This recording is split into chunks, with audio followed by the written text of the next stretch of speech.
الحمد لله خالق الوجود من العدم وجاعل النور من الظلم وملقي التوبة على الندم فنشكره على المصائب كما نشكره على النعم ونصلي على رسوله الأكرم ذي الشرف الأشم ونور الأتم والكتاب المحكم وكمال النبيين والخاتم سيد ولد آدم الذي بشر به عيسى ابن مريم ودعا لبعثته إبراهيم عليه السلام حين كان يرفع قواعد بيت الله المحرم فصلى الله عليه وسلم وعلى أتباعه خير الأمم ثم ما بعد فإن خير الحديث كتاب الله وخير الهدي هدي محمد صلى الله عليه وسلم وشر الأمور محدثاتها وكل محدثة بدعة وكل بدعة ضلالة وكل ضلالة في النار فأعوذ بالله السميع العليم من الشيطان الرجيم بسم الله الرحمن الرحيم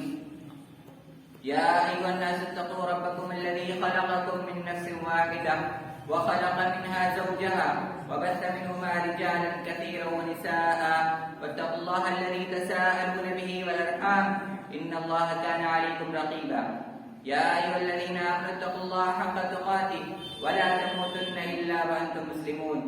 يا أيها الذين آمنوا اتقوا الله وقولوا قولا سديدا يصلح لكم أعمالكم ويغفر لكم ذنوبكم ومن يطع الله ورسوله فقد فاز فوزا عظيما وقال الله تبارك وتعالى في كلامه المجيد والفرقان الحميد يا أيها الناس إن قد جاءكم موعظة من ربكم وشفاء لما في الصدور وهدى ورحمة للمؤمنين قل بفضل الله وبرحمته فبذلك فليفرحوا هو خير مما يجمعون محترم سامعین اکرام اور حاضرین جمعہ اور دینی و ملی بھائیوں بہنوں، آج کے اس جمعہ کے خطبے میں جس عنوان کا انتخاب کیا گیا ہے وہ نہایت حساس اور اس امت میں پھیلی ہوئی دو ایسی بڑی بیماریاں جس سے امت کا ہر فرد جوجھ رہا ہے اور ان سے دوچار ہے۔ یہ دو ایسی ذہنی بیماریاں، ایسی ذہنی تکالیف ہیں جو ہر انسان کو اپنے زندگی کے کسی نہ کسی مرحلے میں اپنے سامنے اس کے پیش آتی ہیں اور اسے اس کا سامنا کرنا پڑتا ہے، اور آج کے دور میں تو کچھ زیادہ ہی ہر ایک فرد اس سے بے نظر دکھائی دیتا ہے اور پریشان اور بے حال ہے۔ یہ دو بیماریاں فکر اور بے چینی اور اسی طرح سے اداسی کی بیماری، جسے ہم انگریزی میں اینزائٹی اور ڈپریشن کی بیماریاں کہتے ہیں، یہ دو بیماریاں اس امت میں خاص طور سے کچھ زیادہ ہی اور عمومی طور پر پوری دنیا میں اس وقت ایک وبا کی شکل میں پھیلی ہوئی ہے، اور اس پہ بولنے کی ضرورت اس لیے پڑی کہ جب ہم اپنی امت پر نظر ڈالتے ہیں تو ہمیں تین طرح کے رجحان ملتے ہیں ان بیماریوں کے سلسلے میں،